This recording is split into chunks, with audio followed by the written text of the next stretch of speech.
The present continuous tense, sometimes called the present progressive, is a very useful tense in English. We use it to talk about actions that are happening at the moment of speaking or actions that are in progress around the present time.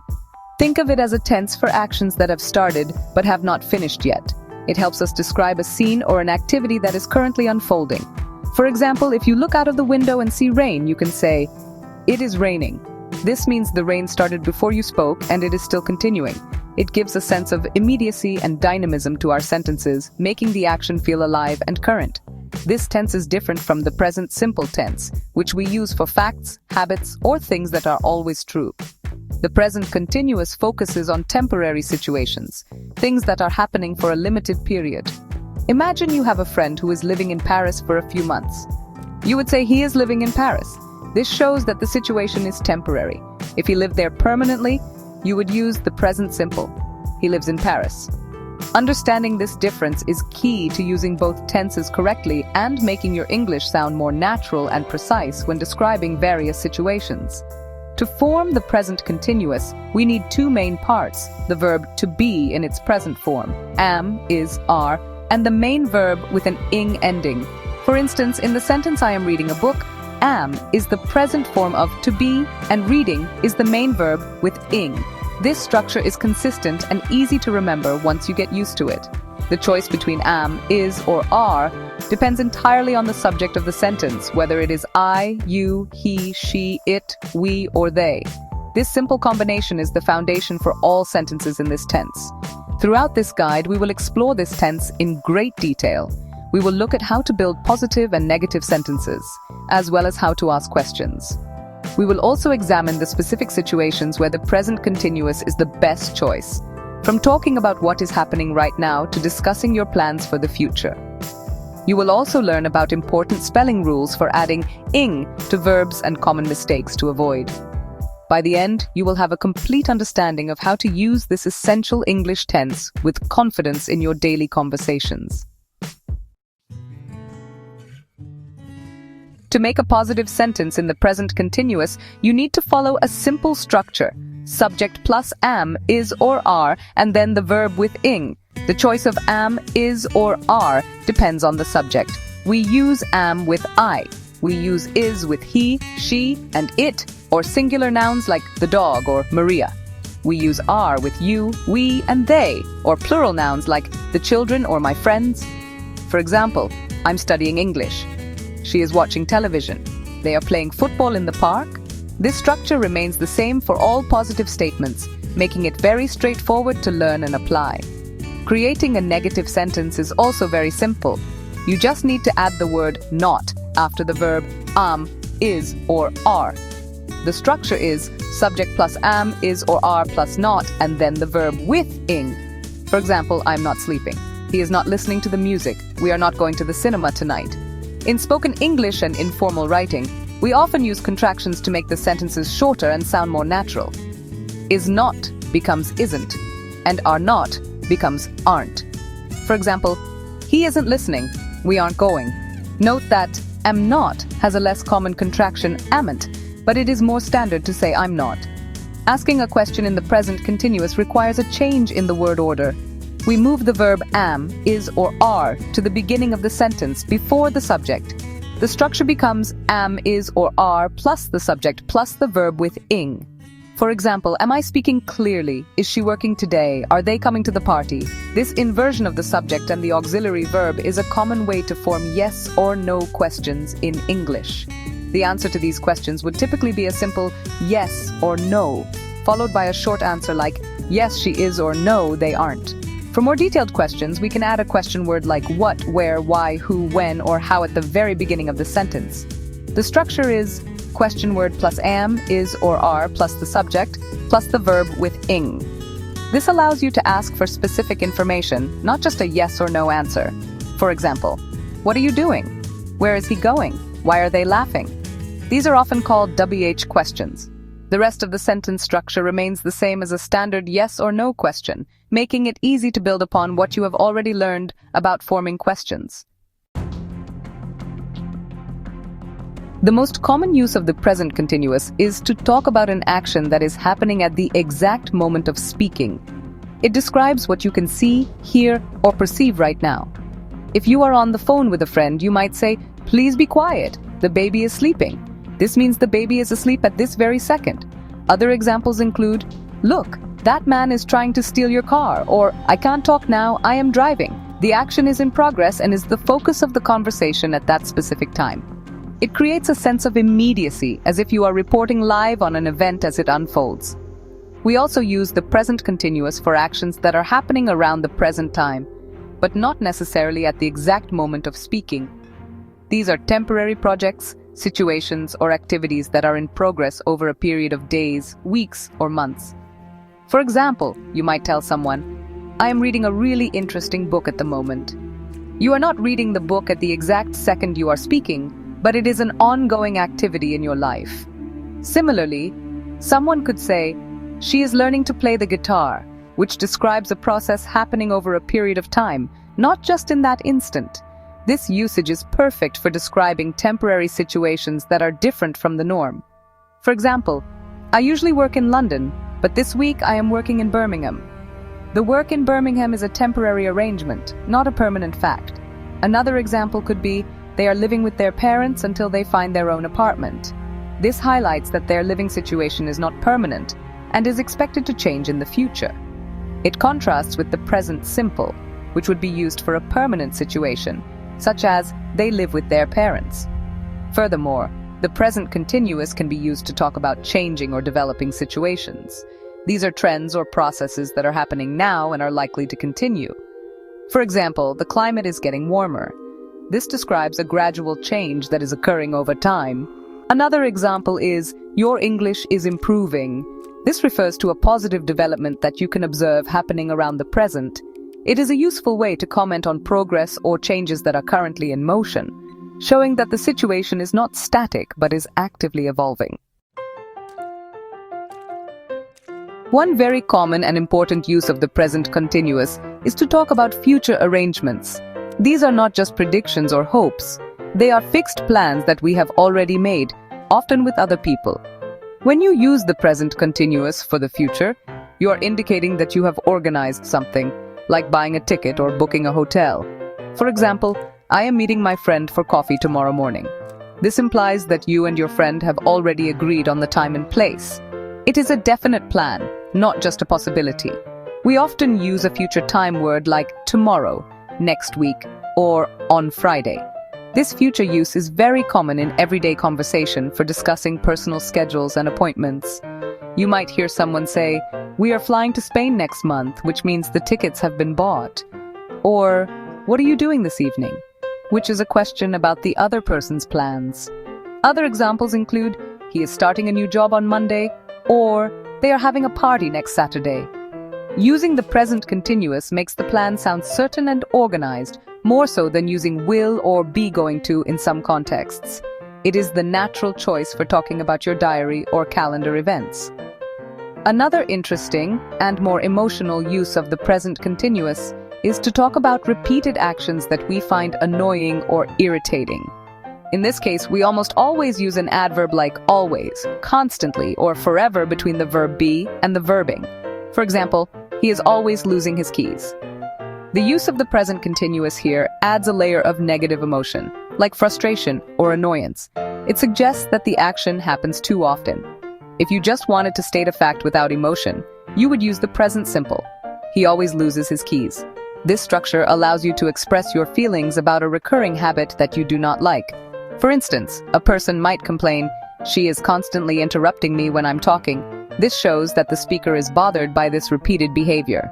Another example could be, "You are forever leaving your wet towel on the bed." The tone is clearly one of complaint. It is a specific and rather advanced use of the tense, but it is very common in spoken English and adds a great deal of nuance and personal feeling to what you are saying, making your communication more expressive. When we add ing to most verbs, the spelling is very simple. We just add ing to the end of the base form of the verb without making any other changes. For many common verbs, this rule applies directly. For example, the verb go becomes going, eat becomes eating, speak becomes speaking, and work becomes working. This is the most straightforward and frequent rule, and it covers a large number of verbs in the English language. So for a sentence like they are working, you simply take the base verb work and attach the ing suffix to it. However, there are some important exceptions to this simple rule. For verbs that end in a silent e, we must remove the e before we add ing. For instance, the verb make becomes making, not making. Similarly, write becomes writing, drive becomes driving, and come becomes coming. This rule is very consistent. If you can hear the final e sound, like in the verb see, then you do not drop it. See simply becomes seeing. Remembering to drop the silent e is crucial for correct spelling in written English. Another important spelling rule applies to verbs that end in one vowel followed by one consonant. For these verbs, we must double the final consonant before adding ing. This rule applies to shorter, one-syllable verbs like sit, which becomes sitting, run, which becomes running, and stop, which becomes stopping. This doubling of the consonant helps to keep the short vowel sound. If we did not double it, stopping would be pronounced differently, with a long o sound like in hoping. This rule also applies to longer verbs if the final syllable is stressed, such as begin, becoming, beginning. Finally, there is a special case for verbs that end in I. For these verbs, we change the I to a Y and then add ing. This is not a very common rule, as there are only a few verbs like this, but it is important to know. For example, the verb lie, as in to lie down, becomes lying. The verb die becomes dying, and tie becomes tying. It is a small group of verbs, but they are used frequently. So learning this specific change is very helpful for avoiding spelling errors and ensuring your written communication is accurate and clear. One of the most frequent mistakes learners make is using the present continuous with verbs that describe states, not actions. These are called stative verbs. Stative verbs describe conditions, feelings, thoughts, senses, and possession. They represent a state of being rather than a physical or dynamic action. For example, the verb know is a stative verb. It is incorrect to say I am knowing the answer. The correct sentence is I know the answer. The state of knowing is not an action in progress. It is a mental state that is simply true.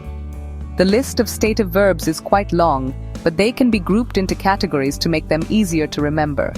Verbs of thought and opinion include believe, understand, remember, and think, when it means believe. Verbs of emotion include love, like, hate, prefer, and want. Verbs of the senses include see, hear, smell, taste, and seem. Verbs of possession include have, when it means own, belong, and own. For all these verbs, we typically use the present simple tense, not the present continuous, for present situations. For example, say, this car belongs to me, not this car is belonging to me. A common point of confusion comes from verbs that can be both stative and dynamic or action verbs, depending on their meaning in the sentence. The verb have is a perfect example. When have means possess, it is stative.